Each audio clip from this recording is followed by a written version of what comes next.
Welcome to Reedsburg in the 60s.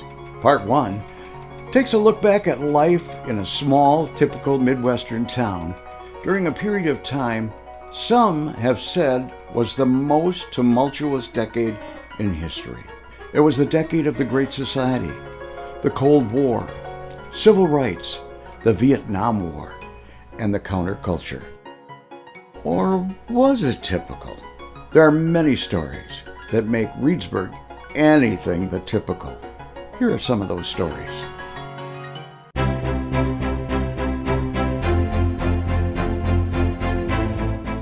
When John F. Kennedy decided to run for president in 1960, Wisconsin was the first state he visited during his campaign.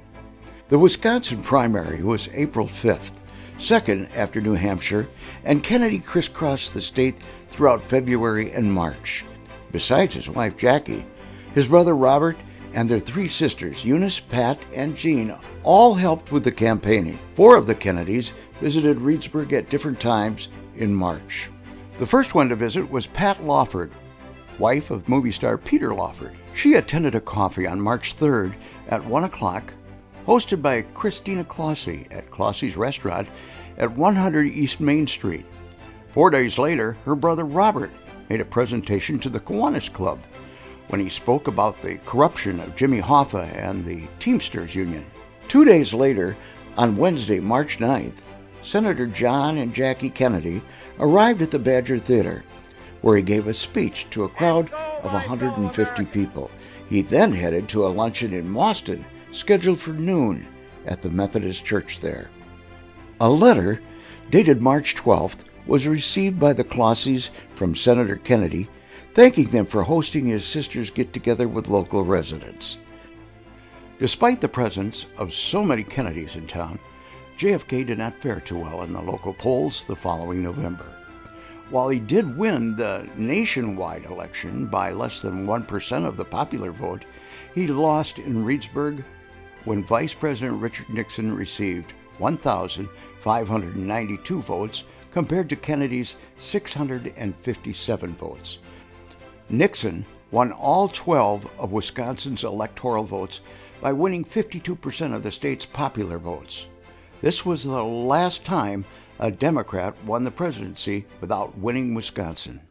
3 years later, when the president was assassinated, the nation stayed home to watch services on TV. 8 members of Reedsburg's National Guard gathered at the city's flagstaff at the intersection of Locust and Main Street. The brief ceremony consisted of a 21-gun salute before taps was played.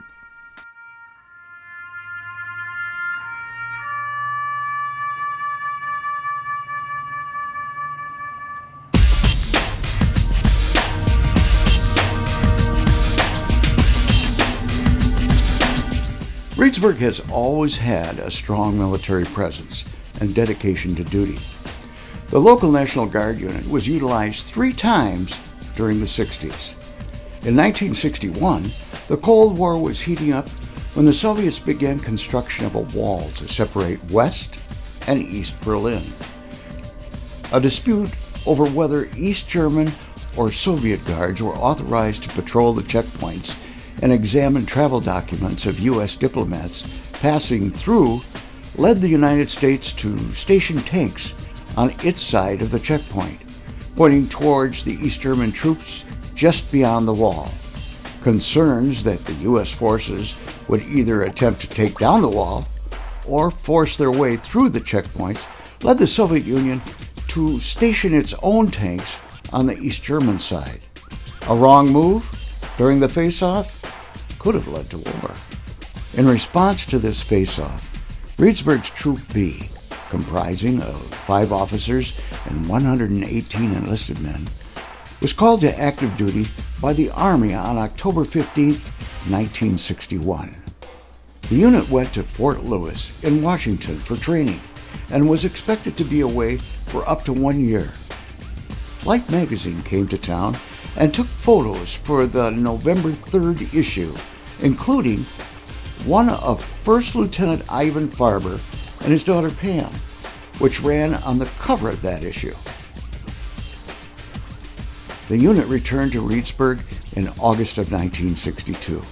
The welcoming home parade was in stark contrast to the departure parade 10 months earlier. The Guard's next call to duty was Milwaukee on July 31st, 1967, in reaction to the race riots that began 2 days earlier. 2 platoons were dispatched to Milwaukee, where they manned roadblocks and went on patrol in the inner core, where most of the rioting had taken place. The unit returned to Reedsburg the following Sunday. On Monday, September 29, 1969, the Guard was called to Madison in response to a civil disturbance caused by welfare recipients who were led in a march on the state capitol by Milwaukee priest James Groppe. Reedsburg's armory, since 1903, located on the southeast corner of Park and Vine Streets, was torn down to make way for a new Kroger grocery store in 1966. A new armory was built the year before at 549 South Dewey Avenue. The nuclear age, combined with the Cold War, brought about the emergency broadcast system in 1963. This is a test. For the next 60 seconds, this station will conduct a test of the emergency broadcast system. This is only a test. 4 buildings in Reedsburg were designated as fallout shelters. The Reedsburg Bank Building on the corner of Main and Walnut, the Post Office on the corner of Walnut and 2nd Street, South School on Plum Street between Locust and Pine Street, and the Municipal Hospital at the corner of Park and 6th Street. Total capacity, 965 people. Each shelter was stocked with enough food and water to last for 2 weeks. News about the war in Vietnam dominated television and newspapers for the latter part of the decade. Several local young men did tours in Vietnam beginning as early as 1965, when they were sent there as advisors to the South Vietnamese military. As the war escalated in 1966, more troops were sent to fight, and more of them died. 4 from the Reedsburg area made the ultimate sacrifice. The first was Spec 4 Thomas Klemp. He was killed in action on November 6, 1966, when the helicopter he was on crashed shortly after takeoff. He was 19 years old and had been in Vietnam 106 days. PFC Vernon Henke was killed in action as a result of a Claymore mine explosion on May 19, 1967. He turned 20 years old 2 weeks earlier. He had been in Vietnam for 130 days. Private Jerome Schuett was killed in action while serving with the U.S. Marines in Vietnam. He was a rifleman and was killed during the Battle of Hue as a result of small arms fire on February 13, 1968, at the age of 19. It was his 91st day in Vietnam. PFC Michael Prothero became a casualty of the war when he stepped on a landmine on June 19, 1968, and was mortally wounded. He was 19 years old and had been in Vietnam just 15 days.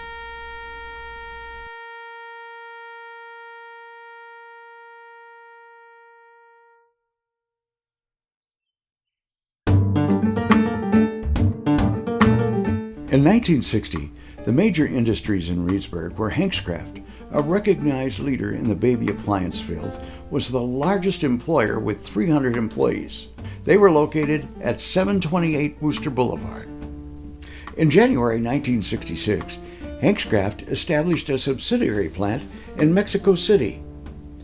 The move was instigated when they learned a vaporizer that cost $6.95 in America cost $22.95 in Mexico. Reedsburg Woolen Mills was the oldest industry in town, having been established in 1879. They were located at 16 East Main Street, next to the river, and relied on power generated by the dam. 200 employees produced over 1 million yards of wool fabric per year. Grady Foundry at 700 Ash Street had 170 workers producing ductile iron castings. They had customers worldwide. Reedsburg Foods started operations in 1904 under a different name. They canned peas and corn, employing 250 workers during the growing season. Seats Incorporated began production of industrial seating in 1952 in their facility at 350 North Dewey Avenue. There were 70 employees. National Sportswear was located at 139 East Main, where 75 sewers made shirts, slacks, and other clothing items for a national market. Hill Point Cooperative Dairies, 501 South Pine Street, employed 70 people to make butter and non-fat dry milk at the plant that they bought from Nestle's in 1946. Dolly Madison Dairies began in 1887 making butter. They moved to the South Park building in 1910, where the original plant burned down. By the 60s, they were delivering dairy products to customers in the area. They began production of cottage cheese for the first half of the 60s, but by 1965, they were back to delivery only. The downtown retail sector was vibrant, and all the storefronts were occupied. The incorporation of foam products, which was renamed Celux, was announced on April 4, 1961. Jim Conlon of Reedsburg was named as president, and Edward Sowie of Baraboo was named vice president. Their business was molding expandable polystyrene for the packaging industry. The company was formed primarily to supply packaging for Hank's Craft. They built their plant on the corner of Lucky and Badger Street. They were able to expand into other markets and double their production in the second year of operation. House of Harmony came to town from Adams in June of 1966. They located in the industrial park near the corner of Dewey and Industrial Street. 6 months later, they expanded the size of their building. Today, Celux occupies the building. Hill Point Cooperative Dairies merged with Wisconsin Dairies in 1967, and all butter production was moved to the creamery plant on the corner of Pine and Booster Boulevard in Reedsburg. This move helped establish Reedsburg as the butter capital of the world. Also taking place in '67, Grady Foundry added 13,000 square feet to their plant at 700 Ash Street when they installed their new sand system for making castings. Reedsburg Foods continued to update their operation in 1968. A new building was built to house automated equipment that allowed them to increase production of corn by 30%. Reedsburg Woolen Mills didn't fare as well in the 1960s. While they started out at the beginning of the decade on a positive note, things quickly went downhill. In April 1961, a fire destroyed the drying and dye building. In 1964, the mill's future looked bleak. At the annual stockholders meeting on Monday, November 23rd, the president of the mill, Ralph Worth, defended himself against those who accused him of running the mill for his own benefit. Foreign competition, meeting prices on the low grade on profitable items, and losses on government contracts put the mill on shaky ground. Early next morning, Worth died unexpectedly. He was 59. On December 14, 1964, the Chamber of Commerce commenced a fundraising drive to pay creditors and save the mill. The drive was successful, and by the end of January 1965, the mill was back in business. Although the investors had high hopes for profitability, the success was short-lived. By May 1967, the rumors of the mill closing were in the air, and the next month, the mill filed for bankruptcy after 87 years of production. The final straw came in April 1968, when the mill burned to the ground in a spectacular fire, second only to the Big Store fire 11 years earlier. Two long-standing buildings were torn down in 1968. The building belonging to the Reedsburg Produce on 2nd Street between Walnut and Park Street was razed after the egg company moved to their present location on Railroad Street. The Bates Hotel on Plum Street between Walnut and Webb was also razed. After its life as a hotel, it was converted to Reedsburg's second hospital, then a convalescent home, and finally an apartment building. It was torn down to make way for more parking. One building that did not get torn down was the Huntley Hotel on the corner of Main and Walnut. The owners had received an offer to buy the building from a major oil company. The oil company wanted to tear down the hotel and replace it with a gas station. One of the building's owners chose not to sell. To play it safe, the city council quickly passed an ordinance prohibiting establishment of an automobile service station of any kind on either side of the street between Webb and Park Street. Lake developers N.E. Isaacson and Associates established their corporate offices in the former Colonial Shop women's clothing store at 110 Main Street in September 1968. In addition to designing and building lakes, they also provided consulting services on all aspects of lake development to other companies.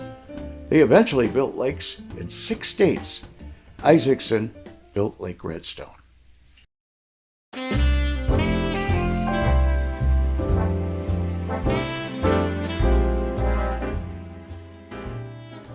In August of 1963, 4 boys from Reedsburg, 3 7th graders and a sophomore, decided to go on a long hike.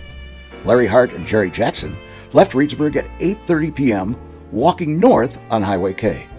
Their destination? Mauston, 22 miles away.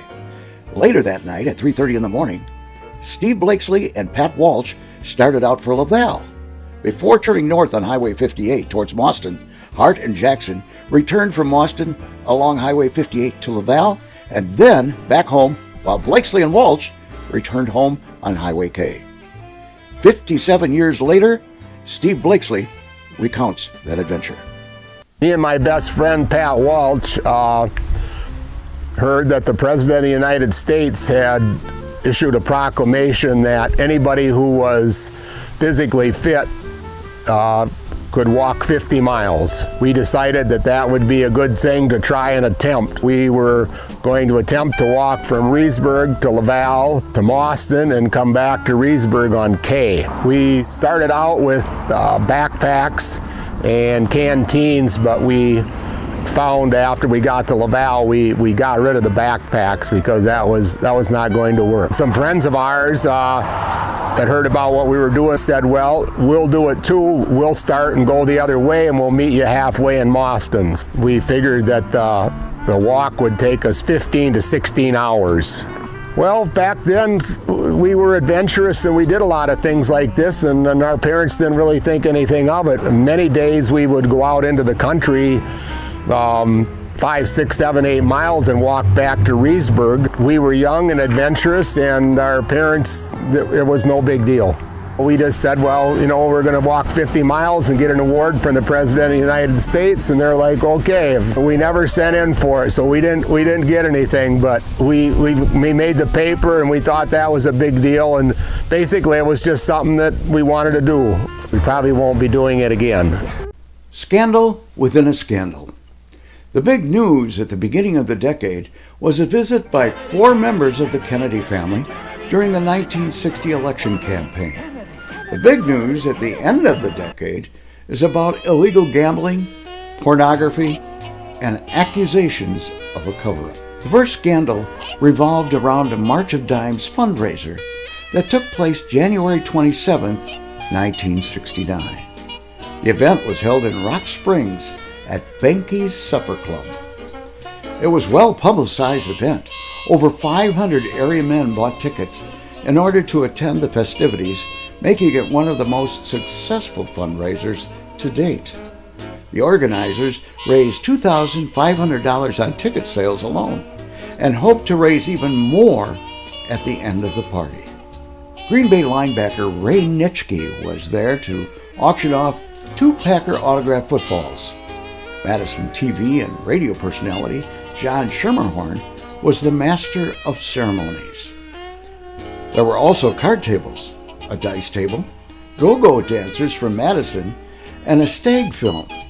Because of these items, the state vice squad raided the club and confiscated the dice tables and stag film but made no arrests. The event organizer, Mel Wilcox, expressed astonishment over the raid. He said he didn't think the charity was doing anything wrong. He said all the proceeds from the dice and poker games would have been given to charity also. The following week, charges were filed against the club owner, Ron Flock. He was charged with allowing real estate under his control to be used for gambling and for possession of lewd and obscene films. The owner of the dice tables was charged with operating a gambling place and placing a bet. At a hearing in March, Flock pled guilty and was fined $250, an amount that was reduced to $100 on the recommendation of the prosecutor. All other charges were dropped. As far as Sauk County was concerned, that was the end of it. The second scandal occurred when Governor Warren Knowles used the word whitewash as justification for reopening the investigation. The accusation did not sit well with the Sauk County DA, Al Woodmansee. We're madder than hell. There's no element of whitewash in Sauk County. We take violent issue with that word whitewash. Knowles made his statement during a news conference when he backed Attorney General Robert Warren, who called for a reinvestigation of the fundraiser. A John Doe hearing took place in mid-April when over a dozen witnesses were called to testify. Another 6 witnesses testified the following week. Monday night, September 22nd, Benke's Supper Club burned down. Flock and his family, who lived upstairs, were away on vacation at the time. After several months of a John Doe investigation, 6 men out of 500 participants were charged with placing illegal bets. Trial was set for December 15th, 1969. During the trial, where all defendants pleaded not guilty, their attorneys tried to find out why so many others who allegedly committed the same offenses were not arrested. The prosecutor objected on the grounds that it had no bearing on the charges facing the defendants. It turned out to be a moot point. Judge Pfeiffer freed all the defendants when he tossed out their cases because his office failed to comply with necessary requirements of identification. 2 weeks later, the decade ended.